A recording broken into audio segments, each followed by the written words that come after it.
Hi there, this is the routine weekly traffic light update for the week ended on April 7th, 2017. Prior to going into the detail of the presentation, here are the disclaimers. Traffic light and capital appreciation point are the results of proprietary risk analysis model and should be used as a part of your due diligence process. Crystal Clear Indicator is not a licensed financial advisor. Investing involves risk. Here's our agenda. We'll review the long-term indicator, traffic light S&P 500. We'll also take a look at traffic light Dow Jones and Nasdaq. Those are the intermediate indicators. Here's the overview at the end of April 7th, 2017. It is the second time in the history since 1995 that traffic light reached the bottom. In the previous event in 1995, there was a long bullish run. Let's go over the legend of the graph. The x-axis you see here represents time. The oldest period is on the left, the latest period is on the right. Y-axis reflects the price of SPY and SP 500 ETF. Blue line represents the daily close of SPY. The green line is the proprietary traffic light S&P 500. The horizontal purple line and the red line applies to traffic light S&P 500, the green line. The red line is the long-term conservative line. When the green line crosses above the red line successfully, as shown here, it is better to take a long-term conservative position. The purple line is a long-term position indicator. When the green line crosses above the purple line and crosses below back, it is less risky to take a large bullish position. The traffic light S&P 500 is showing long-term risk because the light has been descending to the green zone. Monitoring is still required. In 2000, the breach of the red line took several tries.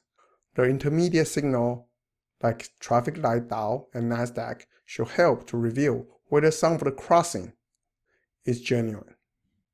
Let's look at the traffic light Dow, an intermediate indicator. This indicator has a good history showing intermediate bullish and bearish signals, especially when the red line and green line change direction to ascend, descend, or have its crossover and showing divergence. Let's go over the legend. The blue line here represents the daily close of Dow Jones Industry. The red dashed line here represents the money flowing to the Dow. When the red line ascends, as shown previously, it is usually a bullish sign, especially when it's turning from descend to ascend.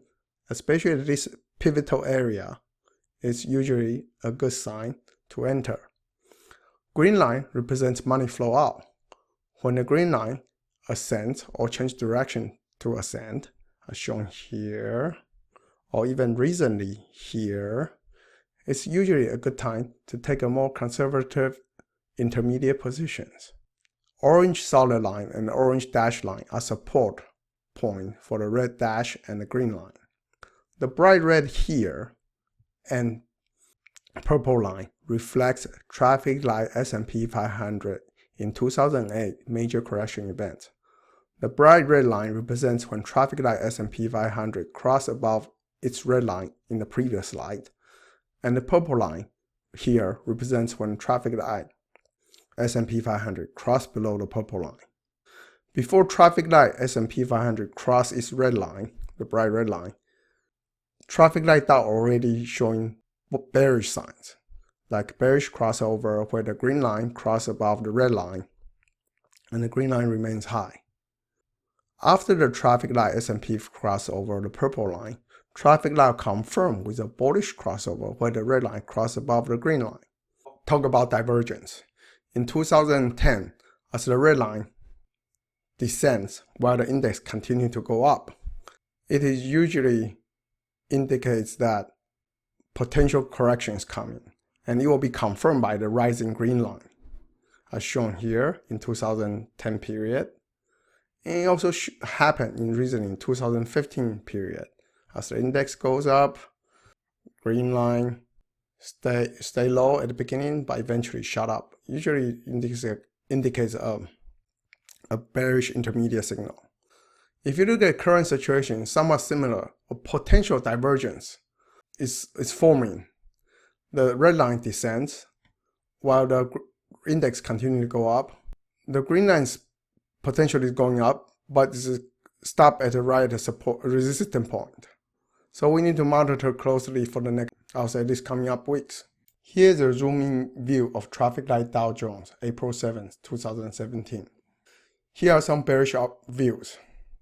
First, potential bearish divergence forming. As the index makes a new high, red line does not. The ascending green line has made the intermediate bearish tone more materialistic. However, recently it has become the ascent of the green line is flattening out. But the red line continues to its descent toward the orange support line. If we, in the future, if we have a red line change direction, as it did in November, it'll be a good idea to take some bullish positions. But as for now, short-term pullbacks are likely. We can see the similar things in traffic like Nasdaq.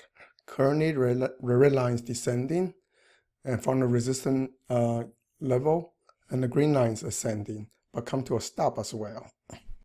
The red line descended from the resistance yellow zone and is flattened out.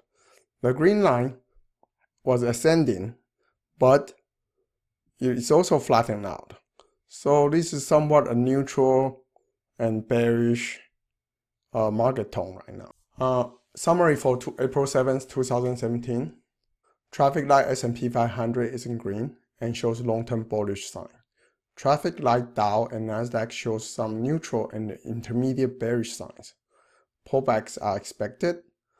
Correction events like mid-2015 and early 2016 are not likely to reoccur in the short term. When the traffic light Dow and Nasdaq red lines are descending and green lines are flattening out after ascending, markets tend to consolidate, and new bullish strategies are less likely to be successful unless the red line starts to ascend and the green line starts to descend. Thank you for listening. If you have any questions, or email me.